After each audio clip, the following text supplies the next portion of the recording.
হয়েছে, কিন্তু না, যতক্ষণ পর্যন্ত সব জায়গায় প্রচার না হয়েছে ততদিন পর্যন্ত বহিষ্কার করা হয় নাই। চাঁদা নিলে পুরস্কার, ধরা পড়লে বহিষ্কার, ভাইরাল হলে গ্রেফতার। কি ভেবেছেন বাংলাদেশের মানুষ বোকা? আজকে আমাদেরকে জিম্মি করে ফেলছে। দল এই খুনের দায় দায়িত্ব গ্রহণ করবে না। আমি স্পষ্ট ভাষায় বলতে চাই, এই খুনের দায় দায়িত্ব তারেক জিয়াকে গ্রহণ করতে হবে। এই খুনের দায় দায়িত্ব মির্জা ফখরুলকে গ্রহণ করতে হবে। এই খুনের দায় দায়িত্ব বিএনপিকে গ্রহণ করতে হবে। এই খুনের দায় দায়িত্ব প্রত্যেক প্রশাসনকে গ্রহণ করতে হবে।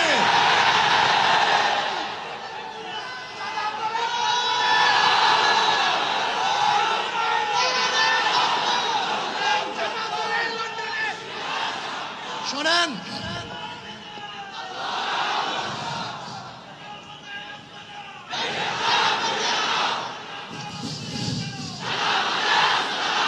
আমি মনে করি অবৈধ সন্তান জন্ম হওয়ার আগে তার মৃত্যু কামনা করে। আজকে বিএনপি ক্ষমতা যাওয়ার আগে তার পতন কামনা করে বাংলাদেশের মানুষ চায় না এই চাঁদাবাজ, দখলদার, খুনি, ধর্ষক, জালেমের গোষ্ঠী বাংলাদেশের মাঝখানে বসুক। বাংলাদেশের একজন মানুষ,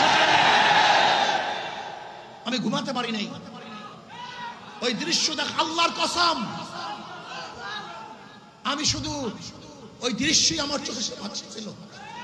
আমি বিশ্বাস করতে পারি নাই মানুষ শুধু জালেম কিভাবে হয়, এত অত্যাচার কিভাবে হয়।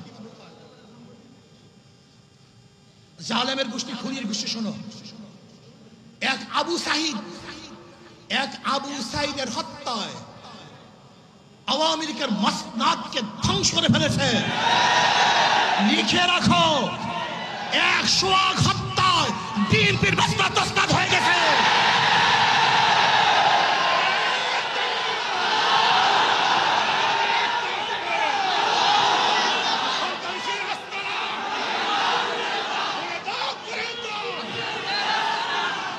শোনো, তোমরা ভেবেছ গুম হত্যা মামলা বিএনপি ক্ষমতায় আসবে, এই ভয়ে তোমার সামনে সবাই মাথা নত করবে।